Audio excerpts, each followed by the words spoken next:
Meow. Welcome back to my channel. I am Lag and you are my lore. Today we are branching out a bit as we take a look at the anime MMORPG Aura Kingdom, and I'll share my thoughts on it while showing you what the gameplay is like in 2022. Special shout out to all my supporters over on Twitch. Thanks for making these videos possible and keeping the channel alive.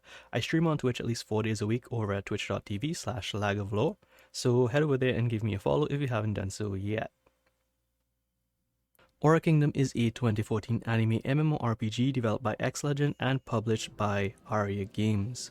And no, it has nothing to do with Aura Kingdom 2, we don't talk about that here. On the Steam page, it has mostly positive reviews, and after spending over 20 hours in game in about 3 days, I can safely say that I see why. So let's check out the trailer.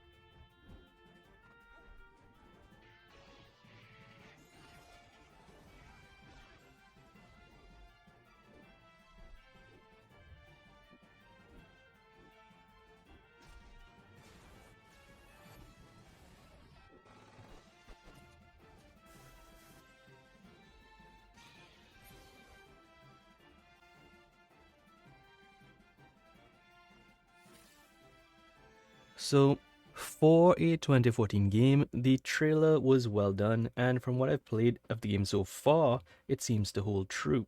Before you jump into the game, they have the audio set to mute. So from the launcher, I suggest enabling the audio as it is quite, it's good audio.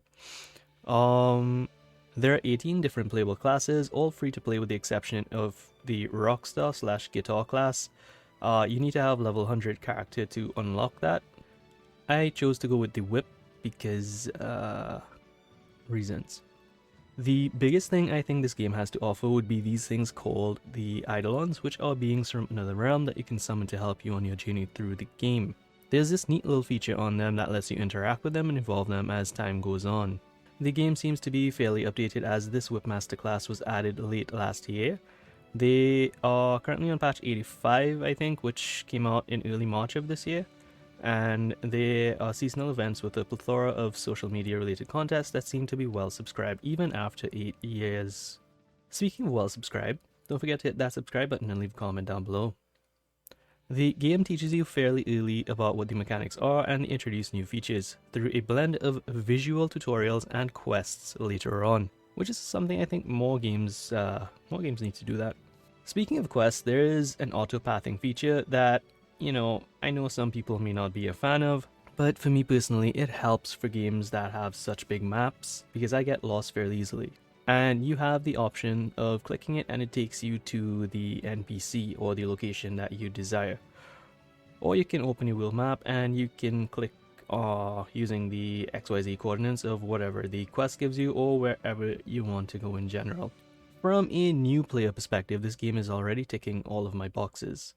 So let's check out the mechanics. First up is combat. The combat is tap target, but it feels fluid.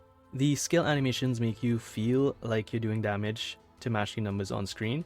There's even a mini cutscene that happens when you use your ultimate, which is a combo move when you and your summon Eidolon attack the enemy together.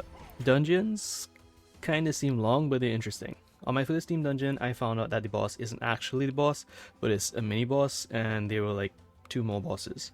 So each boss seems to have its own unique mechanics, but it still boils down to the age-old there's a red spot, run away kind of gameplay. Nothing too over the top. At this point, you might be wondering, but Lag, what if I want to use skills from another class? And, well, you're in luck because Aura Kingdom has this neat feature called subclassing, which you unlock I think somewhere on the level 40 quest line. It lets you choose from any of the other classes to be your secondary class, and it gives you access to all of their skills. What's even better is that your subclass can be changed for free at any time as long as you're out of combat. Next up is fishing. Now you have two modes. You have automatic fishing, which I haven't explored yet, and you have manual fishing. Manual fishing in this game feels rewarding. It is literally a battle of durability. And then there's this animation that makes it all the more rewarding. There are a lot of other mechanics like crafting, refining, enchanting, and more, but I haven't gotten deep enough into the game to be able to give a proper opinion on them. There's also a housing system that I am eager to try.